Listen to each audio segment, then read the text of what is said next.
নমস্কাৰ, মই স্মিতা বৰ্মন। আজি আপোনালোক সকলোকে আমাৰ শ্ৰেণীকোঠালৈ স্বাগতম কৰিছোঁ। আজি আমাৰ শ্ৰেণীকোঠাটো সেই আগৰ শ্ৰেণীকোঠাৰে আমাৰ কণ্টিনিউৱেশ্যন হ'ব, যিটো আমাৰ আছিলে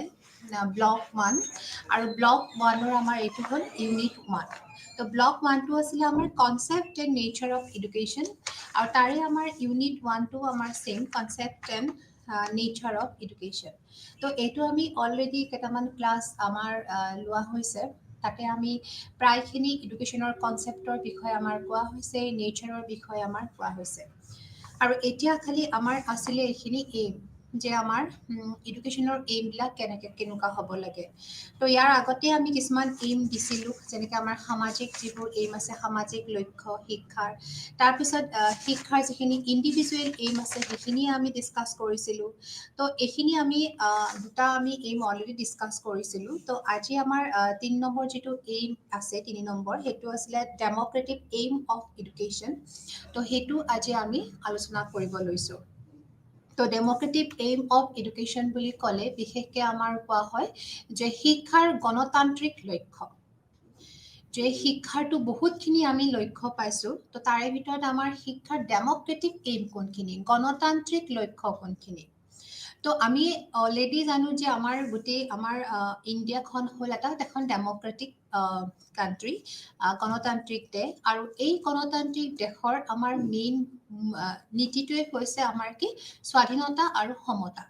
তো ইয়াতে সকলোখিনি বস্তু আমাৰ সমান স্বাধীনতা, যে সকলো মানুহকে সমান ৰাইটছ, সমান অধিকাৰ, তেওঁলোকৰ সকলোখিনি নীড, তেওঁলোকৰ সামাজিক নীড, তেওঁলোকৰ ব্যক্তিগত নীড, সকলোখিনি আমি এটা বেলেঞ্চত ৰাখি কিনে যিটো আমি লক্ষ্য কৰিম, সেইটোৱে হৈছে আমাৰ গণতান্ত্ৰিক লক্ষ্য। তো ইয়াতে বিশেষকৈ আমাৰ যিটো আমাৰ গণতান্ত্ৰিক নীতি, সেই নীতিৰ ওপৰত ভিত্তি কৰি ইয়াৰ লক্ষ্যবিলাক আমাৰ বনোৱা হৈছে বা ইয়াক আমাৰ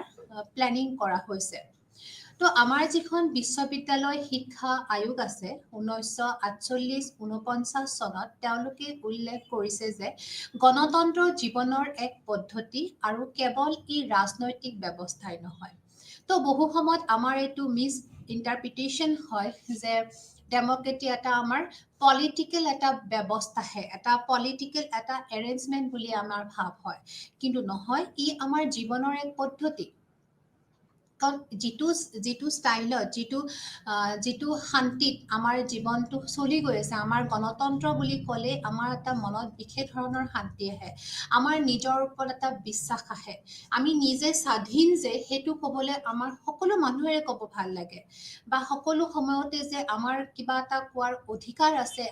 আমি যে সমভাৱে থকাৰ অধিকাৰ আছে, সেইটো যেতিয়া আমাৰ ভাৱ হয়, তেতিয়া আমাৰ বহুখিনি বস্তুৱে আমাৰ এটা জীৱনটো এটা সঠিকভাৱে চলা যেন লাগে। সেইটো কাৰণে কৈছে গণতন্ত্ৰ জীৱনৰ এক পদ্ধতি, ই কেৱল কিন্তু ৰাজনৈতিক ব্যৱস্থা নহয়। আৰু এইটো সকলোৰে বাবে সমান স্বাধীনতা আৰু সম অধিকাৰৰ নীতিৰ ওপৰত ভিত্তি কৰি লোৱা হৈছে। যিটো আমাৰ গণতন্ত্ৰৰ মূল নীতি, সেই মূল নীতিৰ ওপৰতে লৈ কিনে এই লক্ষ্যবোৰ বনোৱা হৈছে। তো কৈছে যে আৰু কৈছে যে সমান অধিকাৰ মানে ইয়াতে ইৰেছপেক্টিভ অফ ছেক্স, ৰিলিজন, ইয়াক কৈছে জাতি, ধৰ্ম, বৰ্ণ নিৰ্বিশেষে যিখিনি আমাৰ সম অধিকাৰ বা সমান স্বাধীনতা পাওঁ, সেইটোৱে হৈছে আমাৰ গণতন্ত্ৰৰ মূল নীতি। আৰু কৈছে যে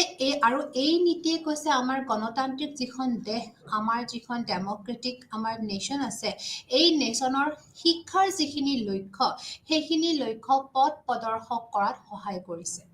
তো এই নীতিয়ে আমাক বাৰুকৈ সহায় কৰিছে শিক্ষাৰ গণতান্ত্ৰিক লক্ষ্যখিনি লোৱাত। শিক্ষাৰ যিখিনি গণতান্ত্ৰিক লক্ষ্য আছে, এইখিনি আমাক দেখুৱাত সহায় কৰিছে। আৰু কৈছে যে গণতান্ত্ৰিক দেশত ব্যক্তিগত প্ৰয়োজনীয়তা আৰু সামাজিক প্ৰয়োজনীয়তাৰ মাজত সামঞ্জস্য আমাৰ ভাৰসাম্য ৰাখিব লাগে। কৈছে ইকুইলিব্ৰিয়াম কৰিব লাগে, বেলেঞ্চ কৰিব লাগে। আমাৰ ইয়াতে এই দুটা বস্তুকে ছেপাৰেট কৰা নহয়। যেহেতু এখন গণতান্ত্ৰিক দেশ ইয়াতে ব্যক্তিগত প্ৰয়োজনীয়তা আৰু সামাজিক প্ৰয়োজনীয়তাৰ ওপৰত বাৰুকৈ ইয়াতে কি দিয়া হৈছে গুৰুত্ব আৰোপ কৰা হৈছে আৰু এটা সুন্দৰ ভাৰসাম্য ৰাখিবলৈ চেষ্টা কৰা হৈছে তো এটা ইয়াতে ইকুইলিব্ৰিয়াম এটা নিড টু বি ইকুইলিব্ৰিয়াম এটা ভাৰসাম্য ৰাখিবলৈ আমি চেষ্টা কৰিব লাগে আৰু কৈছে যে আমাৰ যিখিনি শিক্ষাৰ গণতান্ত্ৰিক লক্ষ্য তাৰে ভিতৰত বিশেষকৈ আমাৰ গণতান্ত্ৰিক আমাৰ যিবোৰ ভেলু আছে সেই ভেলুবিলাক ডেমক্ৰেটিক ভেলুজবিলাক আমাৰ লোৱা হৈছে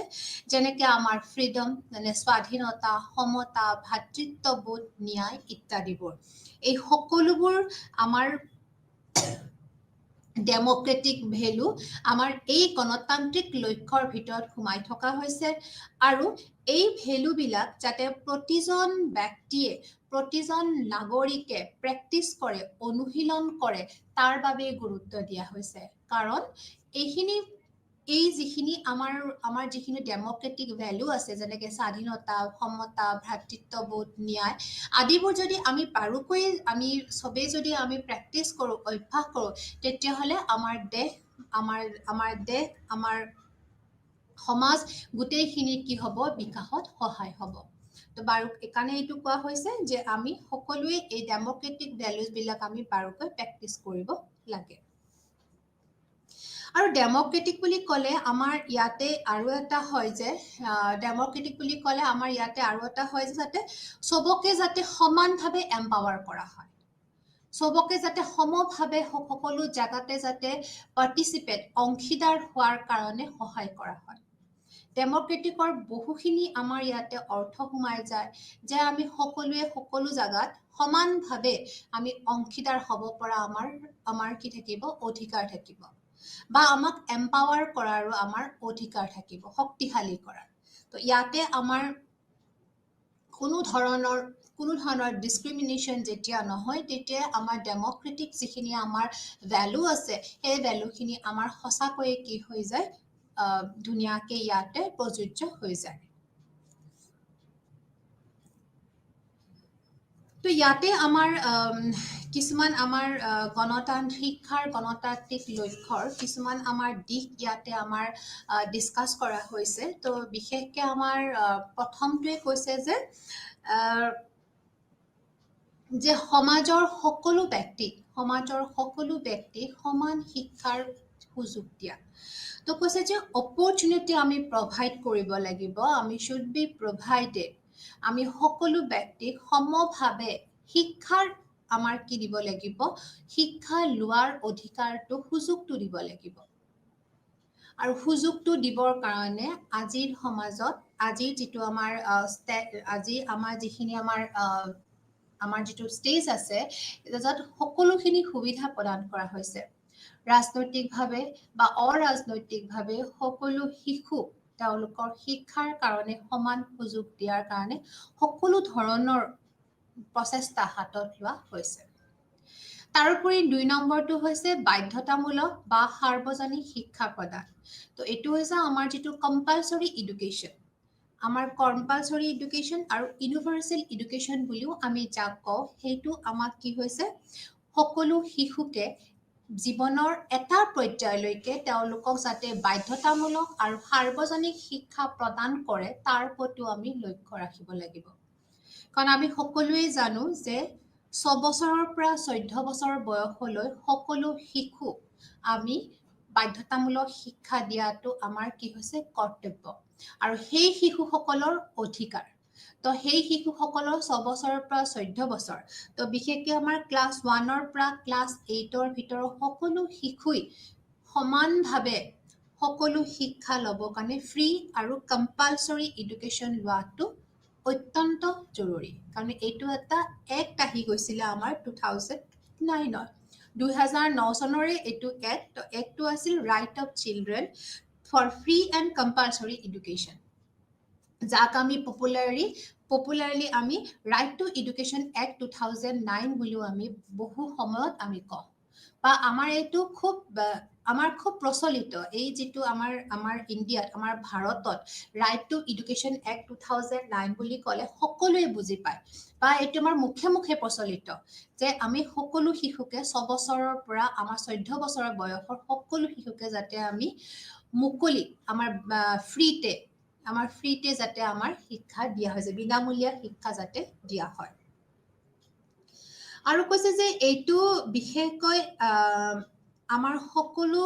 ডেমক্ৰেটিক যেহেতু আমাৰ ইখন কান্ট্ৰি এই ডেমক্ৰেটিক কান্ট্ৰিৰ প্ৰতিজন নাগৰিকৰে কি হ'ব লাগে এইটো দায়িত্ব হ'ব লাগিব যাতে আমি যতে হেনুকা ধৰণৰ শিশু নানেদেখো কিয় তেওঁলোকক যাতে আমি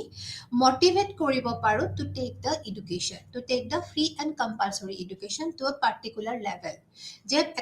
এটা নিৰ্দিষ্ট সময়লৈকে যাতে সেই শিশুবিলাকে শিক্ষা পায় তাৰ প্ৰতি আমাৰ দায়িত্ব আছে তো আমি সেইখিনি আমাৰ দায়িত্ব পালন কৰাটো আমাৰ কাৰণে দৰকাৰ তো এইটো আমাৰ এটা লক্ষ্যৰ দিশ বুলি কোৱা হৈছে নেক্সট কৈছে আমাৰ এডাল্ট ইছ্যু এডুকেশ্যনৰ ওপৰত প্ৰাপ্তবয়স্ক শিক্ষাৰ ব্যৱস্থাৰ ওপৰত কোৱা হৈছে তো ইয়াতে আমাৰ বিশেষকৈ কোৱা হৈছে যে আমাৰ যেটো এডাল্ট এডুকেশ্যন হেতুৰ এটা প্ৰভিজন থাকিব দিছে এইটো এটা আমাৰ যদি ডেমক্ৰেটিক এইমটো যদি আমি যদি এচিভ কৰিব লাগে তেতিয়াহ'লে এডাল্ট এডুকেশ্যন যেটো আমি প্ৰাপ্তবয়স্ক শিক্ষাৰ ব্যৱস্থাটো এটা ইয়াৰে দিশ বুলি কোৱা হৈছে কাৰণ কৈছে যে প্ৰাপ্তবয়স্ক লোকসকলক তেওঁলোকক যিবোৰ আমাৰ প্ৰাপ্তবয়স্ক শিক্ষাৰ কাৰ্যসূচী কিছুমান গ্ৰহণ কৰা হয় আৰু এই কাৰ্যসূচী বিলাকে এই প্ৰাপ্তবয়স্ক লোকসকলক তেওঁলোকৰ দক্ষতা আৰু নিপুণতা হিচাপে তেওঁলোকক আগবঢ়াই নিয়ে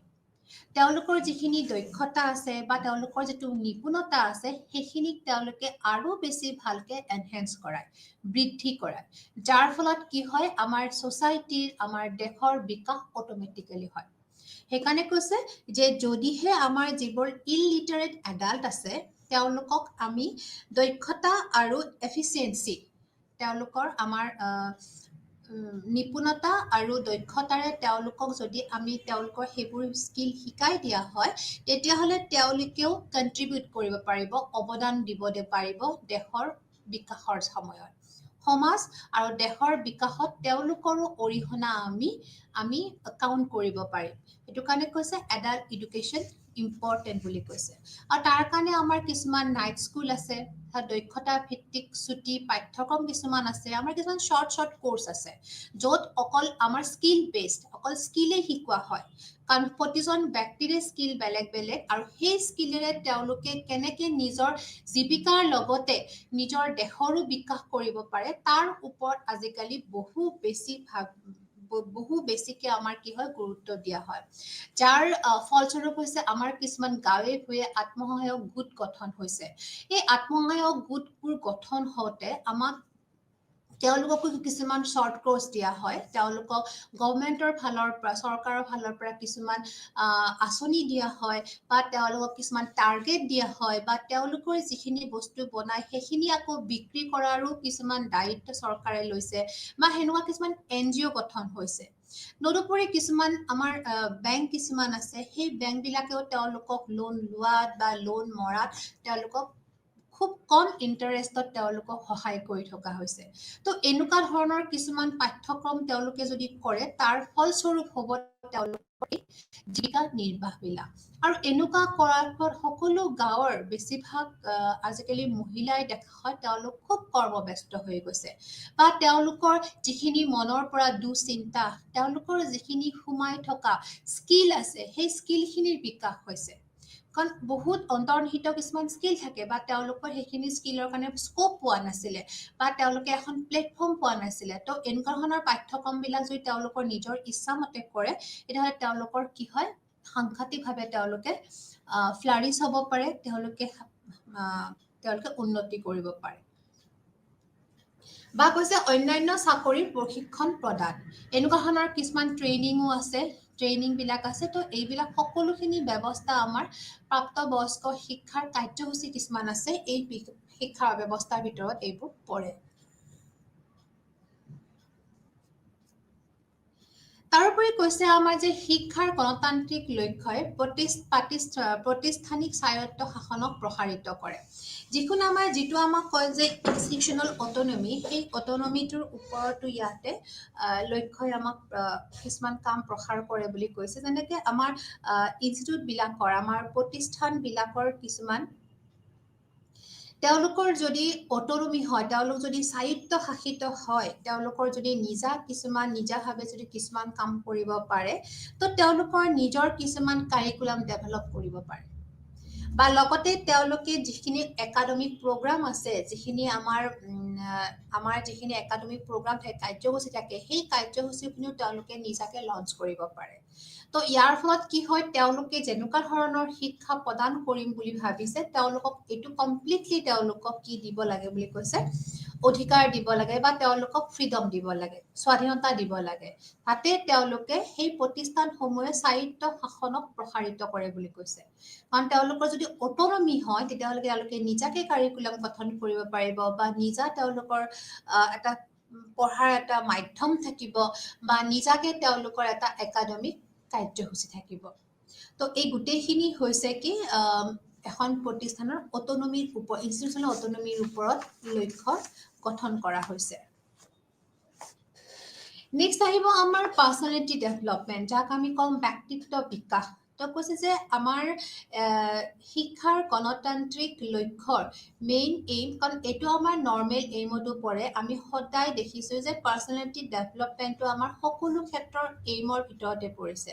আমাৰ ছ'চিয়েল এইমতো পৰিছে, আমাৰ ইণ্ডিভিজুৱেল এইমতো পৰিছে, আৰু ইয়াতে আমাৰ গণতান্ত্ৰিক লক্ষ্যৰ ভিতৰতো আমাৰ পৰিছে ব্যক্তিত্ব বিকাশ। কাৰণ ইয়াতে কৈছে যে ব্যক্তিত্ব বিকাশ আৰু প্ৰফেচনেল ডেভেলপমেণ্ট, এজন শিক্ষকৰ ব্যক্তিত্ব বিকাশ আৰু তেওঁৰ যিখিনি প্ৰফেচনেল ডেভেলপমেণ্ট আছে, সেইখিনিত এমফাচাইজ কৰিব দিছে, সেইখিনিত গুৰুত্ব প্ৰদান কৰিব দিছে। কাৰণ তেতিয়াহে কৈছে যে আৰু তাৰ কাৰণে কিছুমান কেনেকুৱা ধৰণৰ প্ৰগ্ৰাম কৰিব দিছে, এনেকুৱা আমাৰ অৰিয়েণ্টেশ্যন, ৰিফ্ৰেছাৰ্ছ বা থিম বেছ কিছুমান ট্ৰেইনিং প্ৰগ্ৰাম, এইবোৰ যদি শিক্ষকবিলাকৰ কাৰণে যদি অৰ্গেনাইজ কৰা হয়, সেইবোৰ যদি তেওঁলোকে অৰ্গেনাইজ কৰা হয়, তো তেওঁলোকে সেইবিলাক কি কৰিব, বহুত বেছিকৈ উপকৃত হ'ব। তাৰ ফলত তেওঁলোকৰ স্পেচিফিক যিখিনি তেওঁলোকৰ ডেভেলপমেণ্টেল স্কিল থাকে, সেইখিনি তেওঁলোকে নিশ্চয়কৈ একুৱাৰ কৰি ল'ব, আয়ত্ত কৰিব, আৰু তাৰ লগে লগে তেওঁলোকৰ ব্যক্তিত্বৰ সমভাৱে বিকাশ হ'ব। তো এইটো কাৰণে কৈছে যে এডুকেশ্যন চিষ্টেমবিলাকে কিছুমান এনেকুৱা ধৰণৰ প্ৰগ্ৰাম অৰ্গেনাইজ কৰাটো অত্যন্ত জৰুৰী। তাৰোপৰি নেক্সট এইমটো হৈছে আমাৰ অলৰাউণ্ড ডেভেলপমেণ্ট। কৈছে যে এজন শিশুৰ যদি আমি সাৰ্বজনীন বিকাশত গুৰুত্ব দিয়াটো ইয়াৰ লক্ষ্য। কাৰণ কৈছে যে সাৰ্বজনীন বিকাশ বুলি ক'লে আমি শিশু এটাৰ শাৰীৰিক, মানসিক, অৰ্থনৈতিক, আৱেগিক, সামাজিক, আধ্যাত্মিক এই সকলো দিশেই আমি সামৰি লওঁ। কাৰণ এজন শিশুৰ আজিৰ আমাৰ শিক্ষা ব্যৱস্থাৰ মেইন এইমটোৱে হৈছে এজন শিশুৰ অল ৰাউণ্ড ডেভেলপমেণ্ট। এজন শিশুই যাতে সকলো ফালৰ পৰা তেওঁ বিকাশ হৈ আহে। তেওঁৰ শৰীৰ সুন্দৰ হ'ব লাগিব, তেওঁৰ মাইণ্ড, তেওঁৰ মন, তেওঁৰ মেণ্টেল হাইজিন, এইবিলাক সকলো বস্তুতে তেওঁ বেলেঞ্চ কৰি চলে। তেওঁক আমি সেইটো কাৰণেও আমি কি হওঁ, বহু সময়ত তেওঁলোকক বেলেগ বেলেগ ধৰণৰ আমাৰ কিছুমান প্ৰগ্ৰাম তেওঁলোকৰ বাবে বা মটিভেশ্যনেল কিছুমান স্পীচ তেওঁলোকক আমাৰ দিয়া হয়। নেক্সট আমাৰ ইম'চনেল, যিখিনি আমাৰ আৱেগিক শিশু আছে বা তেওঁলোকো যাতে আৱেগিকভাৱে ভাঙি নপৰে, তাৰ কাৰণেও আমাৰ কিছুমান প্ৰগ্ৰাম বা কিছু ধৰণৰ আমাৰ ব্যৱস্থা গ্ৰহণ কৰা হয়। তাৰোপৰি সামাজিক, আধ্যাত্মিক এই সকলো দিশটো আছে, আৰু এই সকলো দিশ যদি এজন শিশুৰ আমি চব ফালৰ পৰা সুন্দৰকৈ গঢ়ি তুলিব পাৰোঁ, তেতিয়াহ'লে সেই শিশুজনৰ সাৰ্বজনীন বিকাশত কোনো ধৰণৰ প্ৰব্লেম নাহে। তো গণতান্ত্ৰিক লক্ষ্যৰ এইটো দিশো আছে যে all round development of the student. Next কোৱা হৈছে যে কিছুমান বৈচিত্ৰ্যময় শিক্ষণ পদ্ধতি আৰু কিছুমান কাৰিকুলাম, কিছুমান কাৰ্যকলাপ ইয়াতে গ্ৰহণ কৰিব দিয়া হৈছে, যাৰ কাৰণে কৈছে যে implementation of variety of teaching methods and activities. কৈছে যে বেলেগ বেলেগ ধৰণৰ টিচিং প্ৰচেছ আৰু এক্টিভিটি বিলাক আমাৰ ইমপ্লিমেণ্ট কৰিব দিছে যাতে সেই শিশু যাতে বেলেগ বেলেগ ধৰণৰ যিবোৰ আমাৰ ডাইভাৰ্ছ এবিলিটিৰ শিশু থাকে যে সকলো শিশুৰ যিহেতু একে ধৰণৰ সামৰ্থ্য নাই তো বেলেগ শিশুৰ বেলেগ ধৰণৰ সামৰ্থ্য তো সকলো ধৰণৰ শিশুৰ এবিলিটি বিলাক তেওঁলোকৰ সামৰ্থ্য হিচাপে আমাৰ কি কৈছে বেলেগ বেলেগ ধৰণৰ কিছুমান টিচিং মেথড বা টিচিং কিছুমান এক্টিভিটিজ তেওঁলোকে ইমপ্লিমেণ্ট কৰাত গুৰুত্ব দিছে তেতিয়াহে কৈছে যে টিচিং লাৰ্নিং যিটো এক্টিভিটি সেই লাৰ্নিংটো তেতিয়াহে ফলপ্ৰসূ হ'ব কাৰণ আমাৰ যিটো ট্ৰেডিশ্যনেল টিচিং মেথড আছে এই টিচিং মেথডে আমাৰ বিদ্যালয়ৰ খুব কম সংখ্যক শিশুকহে সাঙুৰি লৈছে তো এতিয়া কি হৈছে আজিকালি আমাৰ বিদ্যালয়ত বেলেগ বেলেগ ধৰণৰ শিশুবিলাকৰ আগমন হৈছে বা তেওঁলোকৰ ইণ্টাৰেষ্ট বেলেগ তেওঁলোকৰ গেটআপ বেলেগ তেওঁলোকৰ বেকগ্ৰাউণ্ড বেলেগ বা তেওঁলোকৰ এবিলিটিজ বেলেগ আৰু আগতে কি হৈছিল এনেকুৱা শিশুবিলাক টোটেলি কি হৈছিলে যদিহে আমাৰ ট্ৰেডিশ্যনেল মেথড ইউজ কৰে তো এনেকুৱা ধৰণৰ শিশুবিলাক বিদ্যালয়ত আহিলে এটা সময়ত তেওঁলোকে পঢ়িব নোৱাৰি তেওঁলোকে ড্ৰপ আউট কৰিছিলে কিন্তু আজিৰ যিটো আমাৰ শিক্ষা ব্যৱস্থা ইয়াতে এনেকুৱা ধৰণৰ আমাৰ টিচিং মেথড ইউজ কৰিব লাগিব বা এক্টিভিটি আমাৰ ইউজ কৰিব লাগিব যাতে বিদ্যালয়লৈ অহা ডাইভাৰ্ছ এবিলিটিৰ শিশুয়ো সেই বিদ্যালয়ৰ পৰা প্ৰপাৰ নলেজখিনি গ্ৰহণ কৰিহে তেওঁ স্কুলৰ পৰা ওলাব পাৰে আৰু তাৰ কাৰণে আমাৰ শিক্ষকৰ যিখিনি সহযোগিতা যিখিনি তেওঁলোকৰ কোঅপাৰেশ্যন সেইখিনি নিতান্তই প্ৰয়োজন আৰু শিক্ষকৰ যিখিনি সাইকোলজি নলেজ অফ সাইকোলজি আমাৰ সাইকোলজিখিনি চাইল্ড সাইকোলজি যদি শিক্ষকজনে জানে তো তেওঁ সেই শিশুজনৰ মতে কিছুমান বেলেগ বেলেগ ধৰণৰ কিছুমান টিচিং মেথড তেওঁ নিশ্চয়কৈ এপ্লাই কৰিব আৰু তেতিয়াহে কোৱা হৈছে যে আমাৰ যিটো মটো যে এটা বেনিফিচিয়েল টিচিং লাৰ্নিং এক্টিভিটি হ'ব লাগে সেইটো আমাৰ ফলপ্ৰসূ হ'ব তো এনেকুৱা ধৰণৰ কামবোৰ কৰিলেহে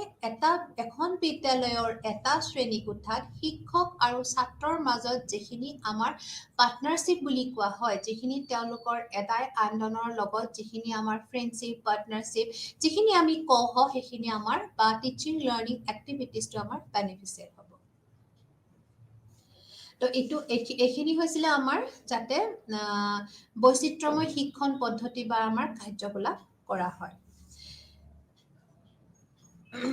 তাৰোপৰি কৈছে যে আমাৰ যিটো কৈছে যে ৰাষ্ট্ৰীয় আৰু আন্তঃৰাষ্ট্ৰীয় দৃষ্টিভংগীৰ বিকাশ এইটো কিন্তু আমাৰ গণতান্ত্ৰিক লক্ষ্য বুলি কৈছে যে আমি যিখিনি আমাৰ এডুকেশ্যনটো এনেকুৱা হ'ব লাগে যাতে আমাৰ সকলো চিটিজেনে আমাৰ নাগৰিকে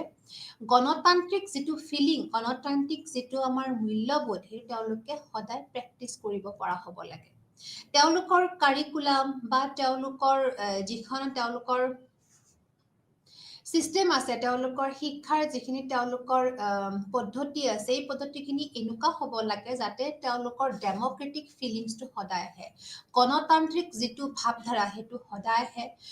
দেশৰ বাবে যিটো প্ৰেম সেইটো যাতে তেওঁলোকৰ সদায় আহে বা তেওঁলোকৰ যিটো ইউনিভাৰ্চেল ব্ৰাদাৰহুড ফিলিংছ সেইটো যাতে তেওঁলোকৰ মনলৈ আহে আৰু যিটো তেওঁলোকৰ ইণ্টাৰনেশ্যনেল আণ্ডাৰষ্টেণ্ডিং যিটো আমাৰ আন্তঃৰাষ্ট্ৰীয় বুজাবুজি বুলি যিটো কয় সেই গোটেইখিনি দিশ যাতে ইয়াতে আহে তাৰ কাৰণে আমি সদায় শিশুসকলক প্ৰেক্টিচ কৰিব লাগে ডেম'ক্ৰেটিক ভেলুবিলাক আমাৰ প্ৰেক্টিচ কৰিব লাগে যাৰ ফলত তেওঁলোকৰ এটা আন্তঃৰাষ্ট্ৰীয় এটা ভাতৃত্ববোধ বা বুজাবুজি তেওঁলোকৰ মাজত গঢ়ি উঠিব তো এইটো হৈছে আমাৰ এইটো এটা লক্ষ্য গণতান্ত্ৰিক লক্ষ্য শিক্ষাৰ তাৰোপৰি কৈছে যে আমাৰ শিশুসকলক সেল্ফ ডিসিপ্লিন শিকাব লাগে তো তেওঁলোকে সেল্ফ ডিসিপ্লিন শিকাটো খুবেই ইম্পৰ্টেণ্ট সেইটো এটা এইম হ'ব লাগে নহ'লে কৈছে কি বহুত সময়ত আমাক দেখা যায় যে শিশুসকলক আমি ইম্প'জ কৰোঁ আমাৰ যিটো আমাৰ শৃংখলা যিটো আমাৰ নিয়ম যিখিনি আমাৰ নিয়ম বা ৰুলছ বা ডিচিপ্লিন বা আমাৰ যিখিনি শৃংখলাবদ্ধতা বুলি কয় এইখিনি আমি শিকাবৰ কাৰণে শিশুক আমি বহু সময়ত ফ'ৰ্চ কৰিব লগা হয় ইম্প'জ কৰিব লগা হয় ডিচিপ্লিনবোৰ তাৰ বিপৰীতে এনেকুৱা ধৰণৰ এইম হ'ব লাগে যাতে শিশুৱে নিজে সকলো ধৰণৰ শৃংখলা শিকি লয়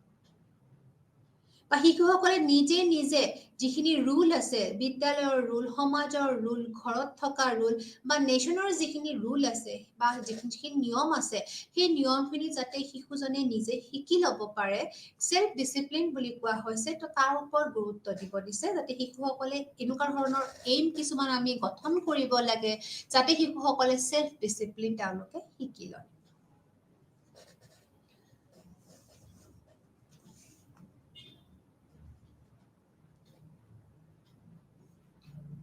তো ইয়াতে কৈছে যে আৰু নেক্সট কৈছে যে ডেমক্ৰেটিক যিটো আমাৰ গণতান্ত্ৰিক আমাৰ লক্ষ্য আছে, ইয়াতো এইটোৱেই কোৱা হৈছে যে এজন শিক্ষক ফ্ৰেণ্ড হয়, ফিলচফাৰ হয়, গাইড হয়। শিক্ষকজন এজন গুড ছাপোৰ্টাৰ হয়। আৰু কৈছে যে আৰু তাৰোপৰি শিক্ষকজনে এজন শিশুৰ জীৱনৰ পথ প্ৰদৰ্শক, জীৱিকাৰো পথ প্ৰদৰ্শক, জীৱন আৰু জীৱিকাৰ পথ প্ৰদৰ্শক। তো ডেমক্ৰেটিক এইমৰ মতে যে আমি যদি শিক্ষাৰ গণতান্ত্ৰিক লক্ষ্যৰ কথা যদি ভাবোঁ, তাৰ মতে হ'ল যে এজন শিক্ষক শিশুসকলৰ, ষ্টুডেণ্টসকলৰ এজন গাইড, এজন ফিলচফাৰ, এজন ফ্ৰেণ্ড, এজন কি হৈছে ছাপোৰ্টাৰ বুলি কৈছে। আৰু লগতে কৈছে তেওঁলোকে শিশুসকলৰ জীৱনৰ দিশ প্ৰদৰ্শন কৰে আৰু লগে লগে জীৱিকাৰ দিশো তেওঁলোকে গঠন কৰি যায়। তো সেইটো কাৰণে কৈছে এইটো গোটেই এইমত শিশুসকলক সাঙুৰি লোৱা হৈছে। তো এইখিনি আছিলে আমাৰ শিক্ষাৰ গণতান্ত্ৰিক লক্ষ্যৰ দিশসমূহ। নেক্সট কৈছে যে শিক্ষাৰ দ্বাৰা আমিনো মূল্যবোধবোৰ কেনেকৈ গঢ়ি তুলিম। যিবোৰ আমি ডেমক্ৰেটিক ভেলুজ আছে, এই ভেলুজবোৰ আমাক কৈছে, কিন্তু এই ভেলুজবোৰ আমি কেনেকৈ গঢ়ি তুলিম। তো তাৰ কাৰণে আমাক কিছুমান ৰাস্তা লাগিব। তো সেইকাৰণে কৈছে যে আমাৰ কেনেকুৱা ধৰণৰ লক্ষ্যবিল আমি সেই মূল্যবোধবোৰ শিক্ষাৰ দ্বাৰানো কেনেকৈ ইনকালকেট কৰিম বা কাল্টিভেট কৰিম এটা শিশুৰ মাজত। তো ইয়াতে কৈছে যে জে এছ ব্ৰুবা ছাৰে 1962 চনত কৈছিল যে শিক্ষাৰ লক্ষ্য কোৱাৰ লগে লগে শিক্ষাৰ মূল্যবোধ উল্লেখ কৰিব লাগে। তাতে সুন্দৰ এটা কোটেশ্যন দি থৈ গৈছিলে যে আমি যেতিয়া শিক্ষাৰ এডুকেশ্যনৰ এইমবিলাক ক'ব যাওঁ, তেতিয়া লগালগ কিন্তু শিক্ষাৰ ভেলুসমূহো আমি কৈ যাব লাগিব। নহ'লে গোটেইখিনি আমাৰ ওলোটা পোলোটা হ'ব বা আমাৰ একো বস্তুৰ লগত একো বস্তুৰ আমাৰ লিংক নাথাকিব। তো শিক্ষাৰ লক্ষ্য এজন মানুহে অধিগ্ৰহণ কৰা মূল্যবোধৰ সৈতে জড়িত। কৈছে যে এজন মানুহে যিখিনি ভেলু একুৱাৰ কৰে, তাৰ লগতহে শিক্ষাৰ লক্ষ্য জড়িত হৈছে বুলি কোৱা হৈছে। তাৰপৰা সাক্সেনা আৰু দত্ত 2009ত কৈছিল যে মূল্যবোধ এজন ব্যক্তিৰ মানদণ্ড, যিয়ে ব্যক্তিজনক গুৰুত্বপূৰ্ণ, সন্মানজনক আৰু উপযোগী কৰি তোলে। তো এজন ব্যক্তিক আমি ইম্পৰ্টেণ্ট কৰি তুলিবৰ কাৰণেও আমাক মূল্যবোধবোৰ লাগিব, আমাক ভেলুজবিলাক লাগিব। আৰু এই যিটো ভেলুজৰ কোৱালিটি আছে, সেই কোৱালিটিটোৱে এজন ব্যক্তিক ৰেচপেক্টফুল কৰি তুলিব, এজন ব্যক্তিক ইম্পৰ্টেণ্ট কৰি তুলিব বা এজন ব্যক্তিক ইউজফুল কৰি তুলিব, উপযোগী কৰি তুলিব। তো এইখিনি হৈছে ষ্ট্ৰেংথ। এজন ব্যক্তিয়ে ষ্ট্ৰেংথ বুলি ক'লে তেওঁৰ যিখিনি শক্তি, তেওঁৰ যিখিনি এখন সমাজত সুন্দৰকৈ থকাৰ যিখিনি শক্তি, সেই শক্তিখিনি হৈছে কি, শক্তিখিনি কোনে গঢ়ি তুলিব, আমাৰ ভেলুৰ যিখিনি কোৱালিটি আছে। তো ভেলুৱে কি কৰিব, আমাৰ গোটেই এজন ব্যক্তিক ইম্পৰ্টেণ্ট কৰি তুলিব, তেওঁক ভেলু দিব, তেওঁক ৰেচপেক্টফুল বনাব বা তেওঁক আমাৰ কি ভেলুৱেবল বনাই তুলিব। চ' যদি আমি কওঁ যে এজন দাৰ্শনিক দৃষ্টিকোণৰ পৰা যদি আমি ফিলচফিকেল পইণ্ট অফ ভিউৰ পৰা যদি চাওঁ, তেতিয়াহ'লে আমি পাম যে মূল্য কোনো কথা বা ব্যক্তি নহয়, ই চিন্তা বা দৃষ্টিভংগীহে। কৈছে আমাৰ যিবোৰ ভেলুজ আছে, এইবিলাক কোনো ধৰণৰ ব্যক্তি বা বস্তু নহয়, ই হ'ল আমাৰ কিছুমান চিন্তাধাৰা বা আমাৰ কিছুমান দৃষ্টিভংগী, এটিটিউড বুলি কৈছে, যে ই আমাৰ এটিটিউড নহ'লে বা আমাৰ কি কৈছে কিছুমান থিংকিং কোৱালিটি তো যেনেকুৱা ধৰণৰ থিংকিং কোৱালিটি হয় সেনেকুৱা ধৰণৰ মূল্যবোধ গঢ়ি উঠিব এজন ব্যক্তিৰ মাজত তো ইয়াতে আমাৰ এটা আছে ইণ্টাৰনেল এণ্ড এক্সটাৰ্নেল ভেলুজ বুলি আমি যাক কওঁ যাক কৈছে আন্তৰিক আভ্যন্তৰীণ আৰু বাহ্যিক মান তো ইয়াতে এই যে ভেলুজবিলাক আমি বিশেষকৈ দুই ধৰণে আমি ভগাব পাৰোঁ এটা হৈছে আমাৰ ইণ্টাৰনেল বা আমি যাক আন্তৰিক বা বিষয়ভিত্তিক ছাবজেক্টিভ ভেলুজ বুলিও আমি কওঁ আৰু এটা হৈছে আমাৰ এক্সটাৰ্নেল যাক আমি বাহ্যিক বা আমি বস্তুনিষ্ঠ মান বুলিও কওঁ তো আমাৰ যিখিনি আভ্যন্তৰীণ যিখিনি আমাৰ মূল্যবোধ আছে সেইখিনি হৈছে বিশেষকৈ আমাৰ নিজা কোৱালিটি আমাৰ নিজা কোৱালিটি নিজা আমাৰ গুণ নিজা আমাৰ ধাৰণা যিবিলাকে আমাক আমাৰ লাইফৰ যিটো আমাৰ কাম কৰাৰ যিটো পথ প্ৰদৰ্শক কাৰ্যকলাপ কৰাত পথ প্ৰদৰ্শক কৰি তোলে বুলি কৈছে তো আমি যদি ইয়াতে কওঁ ইণ্টাৰনেল ভেলুবিলাক হৈছে আমাৰ আইডিয়া আমাৰ ধাৰণা বা আমাৰ গুণ বুলি কৈছে কোৱালিটি বুলি কৈছে যিয়ে আমাক কি কৰে ৰাস্তাবোৰ দেখুৱাত আমাৰ এক্টিভিটিজ কৰাত কি কৰে পথ প্ৰদৰ্শক কৰি তোলে আমাৰ বহুখিনি আমাৰ ইণ্টাৰনেল ভেলুজ কেতিয়াবা আমি নেদেখুৱাব পাৰোঁ বা আমাৰ কেতিয়াবা এক্সিবিট নহয় কাৰণ কিয় আমি কেতিয়াবা আমাৰ যিখিনি আভ্যন্তৰীণ যিখিনি আমাৰ ভেলু আছে মান আছে আমি বহু সময় আমি দেখুৱাব নোৱাৰোঁ কিন্তু কৈছে যে এইখিনিয়ে কিন্তু কি কৰে আমাৰ জীৱনটো আমাৰ ইণ্ডিভিজুৱেল আমাৰ ব্যক্তিগত জীৱনটো চলাই নিয়াত কিন্তু বাৰুকৈ সহায় কৰে আৰু কৈছে যে internal values are subjective in nature as they guide the persons conflict কৈছে যে যিটো আমাৰ আভ্যন্তৰীণ আমাৰ মান আছে এইখিনি কিন্তু আমাৰ বিষয় ভিত্তিক ছাবজেক্টিভ কাৰণ কিয় এই ভেলুখিনিহে আমাক এজন ব্যক্তিক গাইড কৰাত সহায় কৰে তেওঁক পৰিচালনা কৰাত সহায় কৰে তাৰোপৰি দিয়া আছে আমাৰ যিটো নেক্সট হ'ল আমাৰ এক্সটাৰ্নেল ভেলুজ আৰু এক্সটাৰ্নেল ভেলুজবিলাক এজন ব্যক্তিৰ এনেকুৱা ধৰণৰ গুণ যিবোৰ গুণে কি কৰিছে এজন ব্যক্তিয়ে বহুতো পৰিস্থিতিত তেওঁ প্ৰদৰ্শন কৰে বেলেগ পৰিস্থিতিত তেওঁ যেতিয়া বেলেগ ধৰণে তেওঁ প্ৰকাশ হয় তেতিয়াই আমাক কওঁ সেইখিনি হ'ল তেওঁৰ এটা এক্সটাৰ্নেল ভেলুজহে আৰু এইখিনি আমাৰ কমপ্লিটলি বস্তুনিষ্ঠ অবজেক্টিভ কাৰণ অবজেক্টটো যেনেকুৱা সেই হিচাপে আমি যেতিয়া আমাৰ যেতিয়া আমি প্ৰদৰ্শন কৰোঁ নিজকে সেইটোক কৈছে আমাৰ অবজেক্টিভ ভেলু বা আমাক এক্সটাৰ্নেল ভেলু বুলি কোৱা হৈছে কৈছে কি যেতিয়া আমি কোনো এটা কাম কৰোঁ সেই কামটো কৰি নিবৰ কাৰণে আমি যেতিয়া কিছুমান জাজমেণ্ট দিওঁ বা আমি যেতিয়া অবজাৰভেশ্যন কৰি আমি যেতিয়া জাজমেণ্ট দিওঁ তেতিয়া কৈছে কি সেইবিলাক আমাৰ হৈছে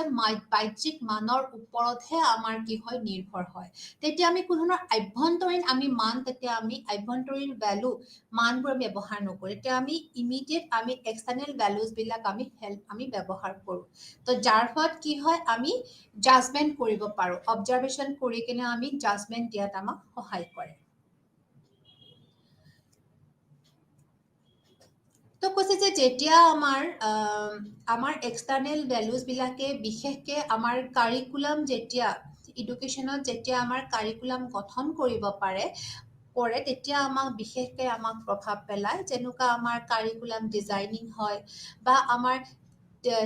আমাৰ শিক্ষাৰ পদ্ধতিবিলাকক যেতিয়া আমি ফৰ্মুলেট কৰোঁ যেতিয়া আমি পদ্ধতিগত কৰোঁ বা কেতিয়াবা আমাৰ টিচিং লাৰ্ণিং যিবোৰ ৰিচ'ৰ্চ আছে সেই ৰিচ'ৰ্চবিলাক আমি যেতিয়া চুজ কৰিব লগা হয় তেতিয়া আমি ইমিডিয়েট এক্সটাৰ্নেল ভেলুজবিলাক আমি ইউজ কৰোঁ তো তাৰ ফলত সিহঁতৰ আমাৰ ইনফ্লুৱেঞ্চ বহুত বেছি আছে যেতিয়া আমি কাৰিকুলাম গঠন কৰিব লাগে বা টিচিং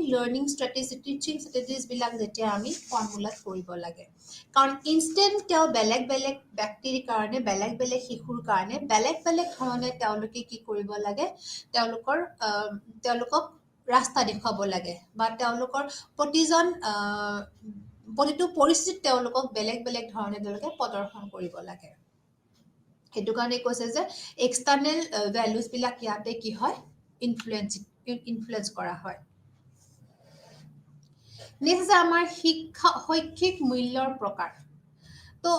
আমাৰ শৈক্ষিক মূল্য প্ৰকাৰ বুলি ক'লে আমাৰ বিশেষকে আমাৰ ব্ৰবাছাৰে 1962 চনত তেওঁৰ এখন কিতাপখনৰ নাম হৈছিলে মডাৰ্ণ ফিলচফিজ অফ এডুকেশ্যন। তাতে তেওঁ এডুকেশ্যনেল ভেলুজবিলাক আমাৰ যিবোৰ শৈক্ষিক যিখিনি মূল্য আছে সেই শৈক্ষিক মূল্যবিলাক প্ৰথমতে তেওঁ দুটা ভাগত ভাগ কৰাইছিলে।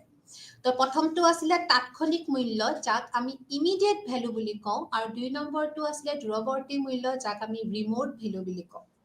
তো ইমিডিয়েট যিটো ভেলু আছে তাৎক্ষণিক মূল্যটো হৈছে যে আমাৰ যেতিয়া ইমিডিয়েট কিছুমান বায়'লজিকেল নিড আহে বা সাইকোলজিকেল নিড আহে, সেই নিডবোৰ পূৰা কৰিবৰ কাৰণে আমি যিবোৰ ভেলুজ ইউজ কৰোঁ তাক আমি তাৎক্ষণিক মূল্য বুলি কৈছোঁ। কাৰণ কিয় আমাৰ ইমিডিয়েট যিখিনি আমাৰ মনলৈ আমাৰ বায়'লজিকেল নিড আহে বা ফিজিকেল নিড আহে, সেইখিনি কৰিবৰ কাৰণে যিখিনি আমি ভেলু ইউজ কৰোঁ তাক আমি তাৎক্ষণিক মূল্য বুলি কোৱা হৈছে।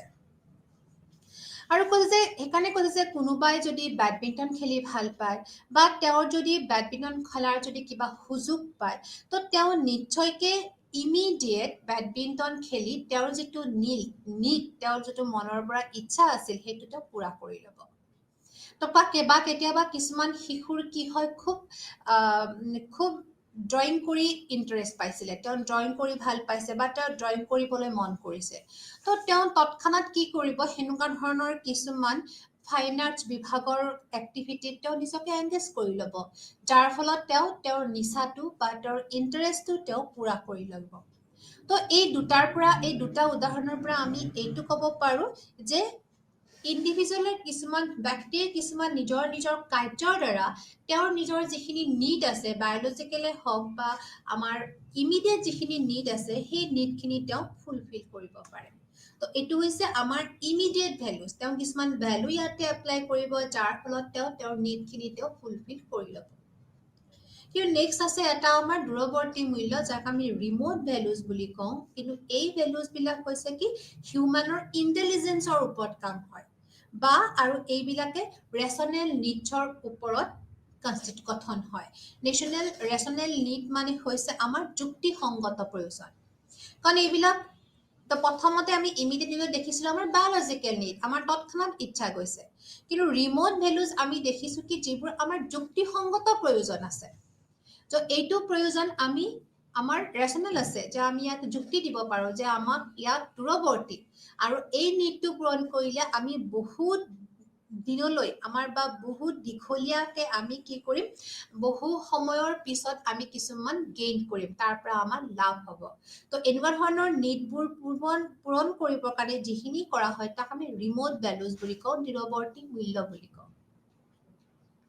তো ইয়াতে এইটো কথাই কোৱা হৈছে যে এইখিনি ভেলু হৈছে আমাৰ হিউমেন ইণ্টেলিজেন্সৰ লগত কিন্তু ৰিলেটেড, মানুহৰ বুদ্ধিমত্তাৰ লগত জড়িত, আৰু সেয়েহে কৈছে এই নিডখিনি প্ৰয়োজনখিনি হৈছে আমাৰ যুক্তিসংগত প্ৰয়োজন, আৰু যুক্তিসংগত প্ৰয়োজনখিনিয়ে কি কৰে গঠন কৰা হয় আমাৰ ব্যক্তিৰ বুদ্ধিমত্তাৰ ওপৰত ভিত্তি কৰি। কিন্তু কৈছে যে এই যিখিনি যুক্তিসংগত প্ৰয়োজন আছে এইখিনি কিন্তু ফুলফিল কৰাটো সহজ নহয়, ই কঠিন। কিন্তু আমি ইমিডিয়েট যিখিনি আমাৰ নিড আছিল সেইখিনি কিন্তু আমি ফুলফিল ইমিডিয়েট কৰিব পাৰোঁ, কিন্তু আমাৰ যিখিনি ৰেচনেল নিড আছে সেইখিনি কিন্তু আমি পূৰ্ণ কৰাটো কিন্তু ইমান সহজ নহয়। তথাপিতো যদি এই শিশু এজনে যদি এই ৰেচনেল নিডটো যুক্তিসংগত প্ৰয়োজনখিনি তেওঁ যদি চুজ কৰিব পাৰে, তেতিয়াহ'লে তেওঁ কিন্তু জীৱনত বহু বেছি পৰিমাণে তেওঁ কিন্তু কি কৰিব গেইন কৰিব, লাভান্বিত হ'ব। কৈছে যে এই দূৰৱৰ্তী যিখিনি মূল্য আছে সেইখিনি আকৌ দুই ভাগত ভগোৱা হৈছে। এটা আছে আমাৰ ইনষ্ট্ৰুমেণ্টেল ভেলুজ আৰু এটা আছে আমাৰ ইন্ট্ৰিনচিক ভেলুজ। তো ইনষ্ট্ৰুমেণ্টেল ভেলু যিখিনি আমি কওঁ যন্ত্ৰৰ মান, এইবিলাক হৈছে কিছুমান আমাৰ গুড জাজমেণ্ট বুলি কৈছে, ভাল কিছুমান জাজমেণ্ট। কৈছে কি এইবিলাকে আমাক এজন মানুহক হেল্প কৰে, এইখিনি ভেলুৱে আমাক এজন মানুহক হেল্প কৰে। যেনেকে এজন শিশুৱে যেতিয়া এটা মিউজিক শিকিব যায় তেতিয়া তেওঁ তাৰে তাল লয় এই সকলোখিনি তেওঁ শিকিব, আৰু এইখিনি নলেজৰ দ্বাৰা তেওঁ যিখিনি স্বৰ বা তাল যিখিনি শিকিব সেইখিনি তেওঁলোকক এটা স্পেচিফিক এবিলিটিজ গঠন কৰিব মিউজিচিয়ান হোৱাত তেওঁক এটা স্পেচিফিকভাৱে তেওঁক নিৰ্দিষ্টভাৱে তেওঁক কি কৰিব সক্ষম কৰি তুলিব যাতে সেই শিশুজনে যাতে সেই ব্যক্তিজনৰ নলেজখিনিৰ দ্বাৰা তেওঁ এজন ভাল মিউজিচিয়ান হ'ব পাৰে কিন্তু এই ইনস্ট্ৰুমেন্টেল যিখিনি ভ্যালুজ এইখিনি কিন্তু কোনো এটা ভোকেশনৰ কাৰণে কোনো এটা জীৱিকাৰ কাৰণে কিন্তু ইউজফুল নহ'ব পাৰে কিন্তু সেই পাৰ্সনজনে নিজৰ কাৰণে তেওঁৰ নিজৰ জীৱনৰ কাৰণে কিন্তু এইখিনি নিশ্চয়কৈ ভ্যালুয়েবল হ'ব পাৰে মূল্যান্বিত হ'ব পাৰে তো সেইটো হৈছে আমাৰ যন্ত্ৰৰ মান নেক্সট আছে আমাৰ এটা ইন্ট্ৰিনসিক ভ্যালু যাক আমি কওঁ অন্তৰ্নিহিত মান আৰু এই মানটো হৈছে কি এজন ব্যক্তিৰ ভিতৰত থকা মূল্য বুলি কৈছে যিয়ে কৈছে সেই ব্যক্তিজনক আৰু অধিক ভাল কৰাত সহায় কৰে কাৰণ আৰু এই ভ্যালুবিলাক বিশেষকৈ এজন মানুহৰ ইনহেৰেন্ট কোৱালিটি বুলি কৈছে তেওঁ জন্মগতভাৱে সেই কোৱালিটিখিনি সেই গুণখিনি তেওঁ লৈ আহে বুলি কৈছে আৰু কৈছে যে একাৰণে কৈছে যে এজন এটা শ্ৰেণীকোঠাৰ যদি ফাৰ্নিচাৰখিনি আচবাবখিনি সুন্দৰ হয় আৰু লগতে যদি সেইখিনি যদি শিক্ষক আৰু ষ্টুডেণ্টৰ কাৰণে যদি ইউজফুল হৈ উঠে তেতিয়াহ'লে আমি ফাৰ্নিচাৰখিনি কি বুলি ক'ম এটা ইন্ট্ৰিনসিক ভ্যালু বুলি ক'ম অন্তৰ্নিহিত গুণ বুলি ক'ম মান বুলি ক'ম কাৰণ সি সেই ক্লাছৰুমটো অধিক ভাল কৰাত তেওঁ কি কৰিছে সহায় কৰিছে তো এইটো কাৰণে কৈছে যে আমাৰ ৰিমোট আমাৰ দূৰৱৰ্তী মূল্য দুই ধৰণৰ ইনষ্ট্ৰুমেন্টেল মূল্য আৰু আমাৰ অন্তৰ্নিহিত মান নেক্সট আছে আমাৰ নান্দনিক ভ্যালুজ আমাৰ নান্দনিক মূল্যবোধ বুলি এস্থেটিক ভ্যালুজ বুলি কয় যাক আমি কওঁ নান্দনিক মূল্যবোধ তো ইয়াতে কৈছে এইবোৰ ভ্যালুৱে বিশেষকৈ আমাক প্লেজাৰ দিয়ে আমাক হ্যাপিনেছ দিয়ে আমাক আনন্দ কৰি দিয়ে আমাক সুখময় কৰি তুলি দিয়ে আৰু এইকাৰণে এইবিলাকক আমি নান্দনিক ভ্যালুজ মূল্য বুলি কওঁ যেনেকুৱা কৈছে যে আমাৰ স্কুল কাৰিকুলামটো এনেকুৱা ধৰণৰ কিছুমান নান্দনিক ভ্যালুৰ লগত কি হ'ব লাগিব জড়িত থাকিব লাগে আৰু সেইকাৰণে কৈছে যে এনেকুৱা ধৰণৰ কিবা আমাৰ যিবোৰ কাৰিকুলাম থাকে কাৰিকুলামত আমাৰ নান্দনিক মূল্যবোধ থাকিব লাগে আৰু কৈছে যে এইবিলাক আমাৰ কাৰিকুলামৰ বা টিচিং লাৰ্নিং যিটো প্ৰচেছ আছে তাৰে এটা ইন্টিগ্ৰেল পাৰ্ট হ'ব লাগে তেতিয়াহে কৈছে যে আমাৰ যিখিনি শিক্ষাৰ যিখিনি মূল্যবোধখিনি সঠিক হৈ উঠিব নেক্সট আছে যে আমাৰ গণতান্ত্ৰিক মূল্যবোধ তো গণতান্ত্ৰিক মূল্যবোধবোৰ কৈছে যে আমাৰ যিবোৰ আমাৰ গণতান্ত্ৰিক যিবোৰ ভ্যালু ইকুইটি ইকুৱেলিটি মানে সমতা সততা তাৰপিছত আমাৰ নেশ্যনেল যিখিনি ইণ্টিগ্ৰেশ্যন আমাৰ ৰাষ্ট্ৰীয় যিখিনি সংগঠন বা আমাৰ যিখিনি বৈচিত্ৰ্যময়ৰ ভিতৰত যিখিনি আমাৰ একতা গঠন হয় ইউনিটি ডাইভাৰ্চিটি বুলি যি কয় তাৰপিছত ৰাইটছ এণ্ড ৰেছপনচিবিলিটি দায়িত্ব আৰু অধিকাৰ লিবাৰ্টি এই সকলোবোৰ ডেমক্ৰেটিক ভ্যালু যদি আমাৰ এডুকেশ্যন চিষ্টেমত ইণ্টিগ্ৰেটেড হয় সংলগ্ন হৈ যায় তেতিয়া আমি কম সেইবিলাক আমাৰ ডেমক্ৰেটিক ভ্যালুজ নিশ্চয়কৈ আমাৰ ইয়াতে আছে নেক্সট আছে আমাৰ মৰেল ভ্যালু যাক আমি নৈতিক মূল্যবোধ বুলি কওঁ তো নৈতিক মূল্যবোধ বুলি ক'লে আমাৰ বিশেষকৈ আমাৰ হৈছে নৈতিকতা যে সত্যতা গুডনেছ নম্ৰ ভদ্ৰ দয়া এম্পেথি তাৰপিছত বিলঙিংনেছ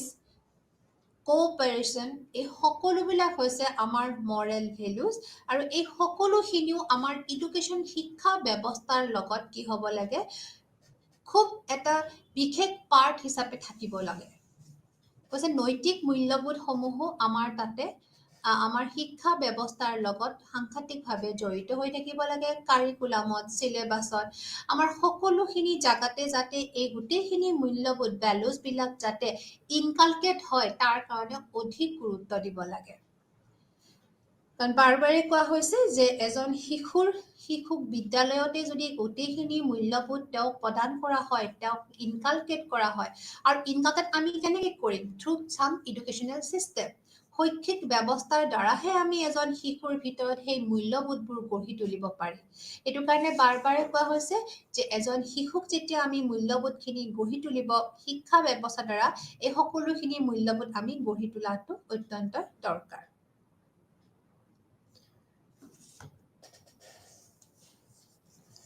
নেক্সট আছে আমাক কৈছে যে স্কুলীয়া শিক্ষা, শিক্ষণ, নিদৰ্শন, প্ৰশিক্ষণ, পাঠদান এই সকলোবিলাকৰ পৰা কিন্তু শিক্ষা পৃথক। কাৰণ বহু সময়ত আমাক কোৱা হয় শিক্ষা মানে হ'ল এটা এডুকেশ্যন বুলি ক'লে আমি বিশেষকৈ আমি বুজি পাম আমাৰ যিবোৰ স্কুলীয়া শিক্ষা, স্কুলিংটো বুজি পাম। বা আমাক এডুকেশ্যন বুলি ক'লে আমাক ডিৰেক্টলি আমি লাৰ্ণিং বস্তুটোকে বুজিম বা টিচিংটোকে বুজিম বা কেতিয়াবা আমি ট্ৰেইনিংটোকো আমি শিক্ষা বুলি আমি ভাবোঁ। তো এইটো কাৰণে কৈছে যে শিক্ষা বুলি ক'লে আচলতে আমি যে অলপমান বেলেগ, আমি স্কুলীয়া শিক্ষাৰ পৰাও বেলেগ বা ট্ৰেইনিঙৰ পৰাও বেলেগ, লাৰ্ণিঙৰ পৰাও বেলেগ। সেইটো কাৰণে কৈছে যে সেইটো আমাৰ যাতে আমাৰ পৃথক হয় সেইটো দেখাবৰ কাৰণে এইখিনি আমি আলোচনা কৰিম। যদিও আমাৰ গোটেইখিনিৰ মাজত এটা লিংক আছে যদিও আমি নিজাকে অলপ যে পৃথক সেইটোহে আমি অলপমান ডিছকাছ কৰিম, ডিষ্টিংশ্যন যে আছে সিহঁতকেইটাৰ মাজত। তো বিশেষকৈ আমাৰ ইয়াতে কোৱা হৈছে যে যিটো আমাৰ শিক্ষা ব্যৱস্থা, তো কৈছে যে শিক্ষা বুলি ক'লে আমি সদায় জানো যে শিক্ষা আমাৰ একদম ওমৰ পৰা টম্বলৈকে, মানে জন্মৰ দিনাৰ পৰা মৃত্যুলৈকে শিক্ষাটো আমাৰ চলি থাকে। তো শিক্ষা এটা কণ্টিনিউৱাছ প্ৰচেছ বুলি আমি বহুবাৰ কৈছোঁ বা আমাৰ প্ৰচলিত শব্দ সেইটো যে শিক্ষা বুলি ক'লে আমাৰ হ'ল কি আমাৰ from the birth to the টিল দ্য ডেথ আমাৰ শিক্ষা ব্যৱস্থাটো চলি থাকে। তো ই এটা আমাৰ লাইফ লং প্ৰচেছ, কাৰণ এইটোৱে কি কৰে আমাক নলেজ গঠন কৰাত, আমাক দৃষ্টিভংগী গঠন কৰাত, আমাক নিপুণতা গঠন কৰাত বা আমাৰ অভিজ্ঞতাবোৰ গঢ়ি তোলাত ই নিশ্চয়কৈ আমাক কি কৰে সহায় কৰে। তাৰোপৰি কৈছে যে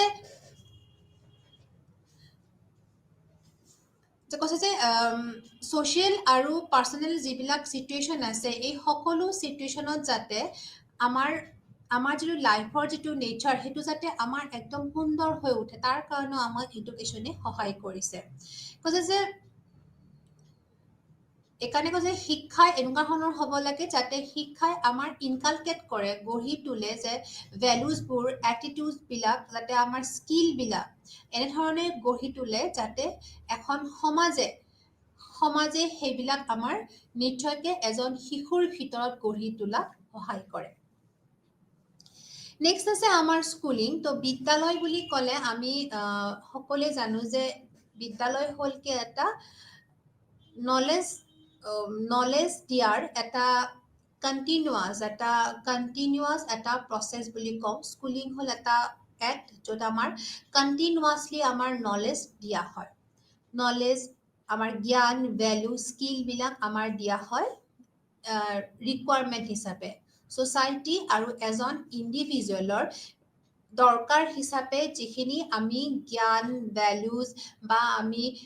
দক্ষতাবিলাক আমি যেতিয়া দিওঁ তাকে আমি স্কুলিং বুলি কওঁ। আৰু স্কুলিং বুলি ক'লে আমি এটা ক'ম যে ফৰ্মেল ইনষ্টিটিউশ্যন, ইয়াক এটা আনুষ্ঠানিক পৰিস্থিতিত শিক্ষা, ভেলু, দক্ষতা প্ৰদান কৰা ছিষ্টেমটোৱে হৈছে আমাৰ বিদ্যালয়। তো বিদ্যালয়ত কি হয় সকলোখিনি বস্তু আমি সচেতনভাৱে দিওঁ। আমি এটা বিদ্যালয় বুলি ক'লে এটা প্লেনিং ছিষ্টেম, কনচিয়াছ মাইণ্ডেৰে যেতিয়া আমি জ্ঞান, মূল্যবোধ আৰু আনুষ্ঠানিকভাৱে প্ৰয়োজনীয়তা অনুসৰি যিটো পৰিস্থিতি তাক আমি বিদ্যালয় বা স্কুলীয়া শিক্ষা বুলি কোৱা হয়। আৰু ইয়াতে বিশেষকৈ দেখা যায় যে ইয়াতে কিন্তু এটা হিউমেন মানুহৰ জীৱনৰ এটা স্পেচিফিক পিৰিয়ডতহে ইয়াক যুগুত কৰা হয়, লিমিট হৈ থাকে। কাৰণ আমাৰ গোটেই জীৱনটোৱে আমি বিদ্যালয়লৈ নাযাওঁ বা গোটেই জীৱনটোতে আমি স্কুলীয়া শিক্ষালৈ নাথাকোঁ। যে জীৱনৰ এটা স্পেচিফিক পিৰিয়ডতে আমি স্কুলীয়া শিক্ষা গ্ৰহণ কৰোঁ বা আমি বিদ্যালয়লৈ যাওঁ। যেনেকৈ কৈছে ফ্ৰম চাইল্ডহুড টিল ওৱান লিভ স্কুল, যে কৈছে যে একদম সৰু অৱস্থাৰ পৰা যেতিয়ালৈ আমি স্কুল এৰি নিদিওঁ তেতিয়ালৈকে আমাৰ এডুকেশ্যন ছিষ্টেমটো চলি থাকিব, তেতিয়ালৈকেহে আমাৰ বিদ্যালয়ৰ শিক্ষাটো চলি থাকিব। কিন্তু আমি যদি নৰ্মেল আমাৰ শিক্ষা বুলি কওঁ, নৰ্মেল শিক্ষাটো কিন্তু আমাৰ জন্মৰ পৰা মৃত্যুলৈকে থাকিব। কিন্তু বিদ্যালয়ৰ কিন্তু শিক্ষাটো এটা জীৱনৰ স্পেচিফিক পিৰিয়ডতে হয়। নেক্সট আছে আমাৰ লাৰ্নিং, যাক আমি কওঁ শিকন। তো ইয়াতে কৈছে শিকন হ'ল কি more or less a permanent change of a behaviour. কৈছে কম বেছি পৰিমাণে যদি এজন ব্যক্তিৰ আচৰণৰ যেতিয়া আমাৰ স্থায়ী পৰিৱৰ্তন হয়, তাকে আমি শিকন বুলি কওঁ। কৈছে লাৰ্নিং এনেকুৱা এটা ষ্টেজ য'ত আমি আমাৰ নিজৰ অভিজ্ঞতাৰে আমি যেতিয়া নিজৰ আচৰণ চেঞ্জ কৰোঁ, তাক আমি লাৰ্নিং বুলি কওঁ, শিকন বুলি কওঁ। আৰু কৈছে যে এটা পাৰ্মানেণ্টলি মডিফিকেশ্যন অফ বিহেভিয়াৰ। কৈছে সি আমাৰ আচৰণৰ এটা পাৰ্মানেণ্ট স্থায়ীভাৱে কিন্তু পৰিৱৰ্তন। তো যাৰ ফলত আমাৰ কি হয়, হিউমেন পাৰ্চনেলিটি এটা মানৱৰ যিটো ব্যক্তিত্ব সি প্ৰকাশ কৰে, স্থায়ীভাৱে পৰিৱৰ্তন কৰি এজন ব্যক্তিৰ ব্যক্তিত্ব আৰু অধিক কি কৰে, বিকাশ কৰে। কৈছে তাৰো বিপৰীতে কৈছে কিন্তু যেতিয়া আমি সেইটো আমাৰ হ'ল লাৰ্নিঙে এজন ব্যক্তিৰ আচৰণ চেঞ্জ কৰে। কিন্তু এডুকেশ্যনে কিন্তু আমাৰ কি হয়, এজন ব্যক্তিৰ যিটো এবিলিটি আছে, এজন ব্যক্তিৰ যিখিনি পাৱাৰ আছে, শক্তি আছে, যিখিনি সামৰ্থ্য আছে, সেইখিনি তেওঁৰ ছ'চাইটি বা তেওঁৰ নিড হিচাপে কিন্তু কি কৰে, হাৰমনিয়াছ ডেভেলপমেণ্ট কৰে। কৈছে লাৰ্নিঙে এজন ব্যক্তিৰ আচৰণহে চেঞ্জ কৰে, কিন্তু শিক্ষাই কৈছে এজন ব্যক্তিৰ হাৰমনিয়াছ ডেভেলপমেণ্ট কৰে। কি হিচাপে? ছ'চাইটিৰ নিড হিচাপে, ব্যক্তিজনৰ নিড হিচাপে, তেওঁৰ যিখিনি পাৱাৰ, তেওঁৰ যিখিনি এবিলিটি আছে, এই সকলোখিনিকে তেওঁ ডেভেলপ কৰে।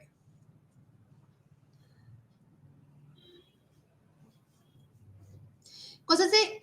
লাৰ্নিঙে মডিফিকেশ্যনহে কৰে বিহেভিয়াৰৰ, কিন্তু শিক্ষাই কি কৰে, এজন ব্যক্তিৰ কমপ্লিট তেওঁৰ পাৰ্চনেলিটিটো মোল্ড কৰে, সজাই তোলে, গঠন কৰে। আৰু যিটোৱে কৈছে সেই ব্যক্তিজনক এটা গ্ল'বেল ভিউ দিয়ে, সেই ব্যক্তিজনৰ যিটো দক্ষতা আছে, সেই দক্ষতাৰ ওপৰত এটা গ্ল'বেল ভিউ সেইটোৱে প্ৰকাশ কৰে। এইটো কাৰণে কৈছে যে learning may be positive or negative. কৈছে লাৰ্নিং কেতিয়াবা আমি ভাল কথাও শিকিব পাৰোঁ, কেতিয়াবা আমি বেয়া কথাও শিকিব পাৰোঁ, কিন্তু শিক্ষা সদায় এটা পজিটিভ ৱেতহে চলে,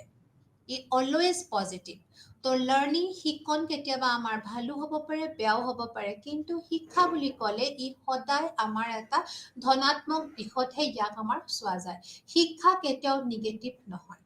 কিন্তু লাৰ্নিং কেতিয়াবা আমাৰ ভালো হ'ব পাৰে, বেয়াও হ'ব পাৰে। নেক্সট আছে আমাৰ ট্ৰেইনিং, যাক আমি প্ৰশিক্ষণ বুলি কওঁ। তো প্ৰশিক্ষণ বুলি ক'লে, ট্ৰেইনিং বুলি ক'লে আমাৰ বিশেষকৈ ক'ব যে is a series of activities. কৈছে কিছুমান কাৰ্যকলাপৰ চিৰিজ, মানে শৃংখলা, য'ত কি হ'ব, আমাক কিছুমান ইনষ্ট্ৰাকশ্যন, মানে আমাৰ কিছুমান নিৰ্দেশনা, কিছুমান অনুশীলন ইয়াতে জড়িত হৈ থাকিব। তো ট্ৰেইনিং বুলি ক'লে এইটো এটা চিৰিজ অফ এক্টিভিটিজ, কাৰ্যকলাপৰ শৃংখলা, য'ত নিদৰ্শনা, অনুশীলনী আদি নন ষ্টপ কি হৈ থাকে, জড়িত হৈ থাকে, যাতে সেই ব্যক্তিজনে তেওঁৰ বিহেভিয়াৰ মডিফিকেশ্যনত বা তেওঁৰ যিটো তেওঁ দৰকাৰী যিটো অভ্যাস আছে, সেই অভ্যাসত যাতে তেওঁ সেই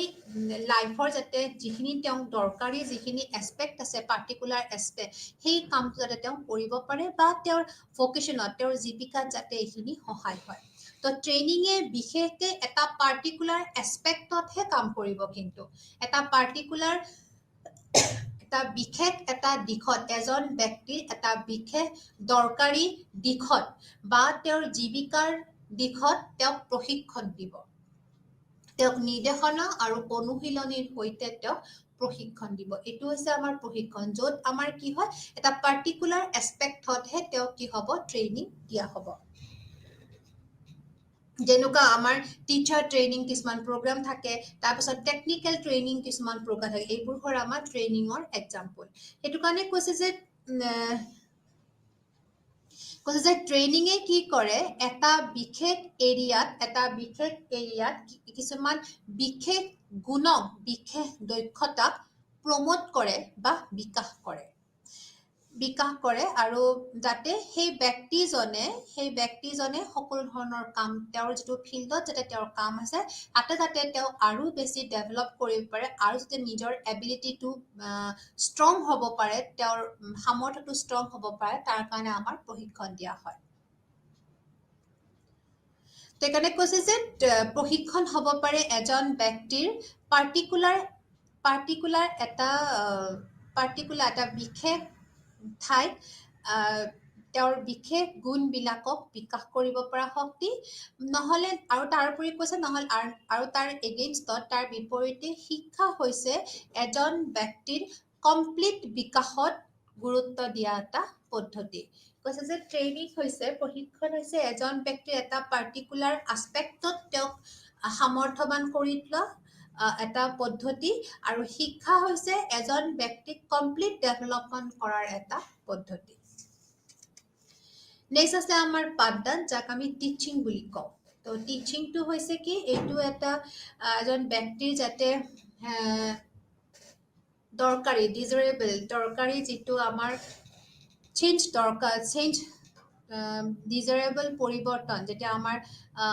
দৰকাৰী পৰিৱৰ্তনটো কৰিব লগা হয় সেইটো যাতে ইয়াতে সেইটোৱে হৈছে আমাৰ টিচিং কোৱা হৈছে আৰু টিচিঙে বিশেষকৈ ইনভলভ কৰে আমাৰ কমিউনিকেশ্যনত সংযোগত আমাৰ আইডিয়া আমাৰ ধাৰণা আমাৰ মূল্যবোধ আমাৰ নিপুণতা আৰু আমাৰ জ্ঞান বা আমাৰ যিখিনি খবৰ আছে যিখিনি ইনফৰমেশ্যন আছে এইখিনি যাতে আমি ইফেক্টিভলি আমি খুব সুন্দৰকৈ এজন শিশুৰ মাজত বিলাই দিব পাৰোঁ এইটোৱে হৈছে আমাৰ শিক্ষণ আমাৰ পাঠদান কাৰণ ইয়াতে আমাৰ কি হয় শিশুসকলক ছাত্ৰসকলক এজন শিক্ষকে এজন শিশুৰ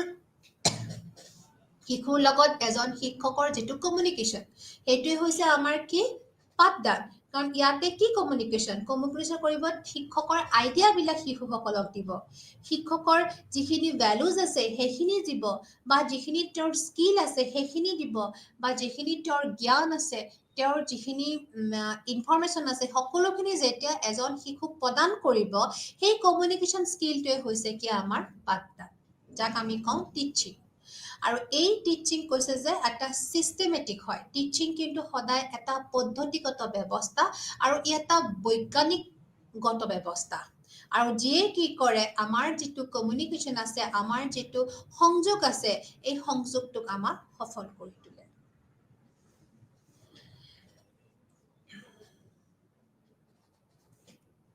কৈছে যে টিচিঙৰ এইমেই হ'ল শিশুবিলাকক যাতে সুন্দৰকৈ শিকিব পৰা হয় শিক্ষণৰ মেইন এইমটোৱে হ'ল যাতে শিশুই সুন্দৰকৈ শিকিব পাৰে কাৰণ শিক্ষকে যিখিনি শিকাব ইচ্ছা কৰিছে সেইখিনি শিশুই যাতে খুব সুন্দৰকৈ গ্ৰহণ কৰিব পাৰে এইটোৱে হ'ল টিচিঙৰ মেইন এইম সেইকাৰণে কৈছে টিচিং এটা ইনষ্ট্ৰুমেণ্ট বুলি কৈছে এটা যন্ত্ৰ বুলি কৈছে অফ এডুকেটিং ইণ্ডিভিজুৱেল শিশুক এজন ব্যক্তিক শিক্ষিত কৰাৰ এটা ইনষ্ট্ৰুমেণ্ট বুলি কৈছে এলং উইথ আদাৰ এডুকেটিভ এক্সপিৰিয়েঞ্চেছ কৈছে অন্য শৈক্ষিক অভিজ্ঞতাৰ লগতে শিশুজনক বা ব্যক্তিজনক শৈক্ষিক কৰি তোলাৰ এটা যন্ত্ৰ বুলিহে কৈছে টিচিং তো টিচিং হ'ল এটা ইনষ্ট্ৰুমেণ্ট বুলি ইয়াতে কোৱা হৈছে তো ইয়াৰ পৰা আমি এইটোৱে ক'ব পাৰোঁ যে আমি যেতিয়া আমি এডুকেশ্যন বুলি কওঁ তো বাৰুকৈ আমি কেতিয়াবা স্কুলিং কেতিয়াবা টিচিং কেতিয়াবা লাৰ্ণিং কেতিয়াবা ট্ৰেইনিঙৰ লগত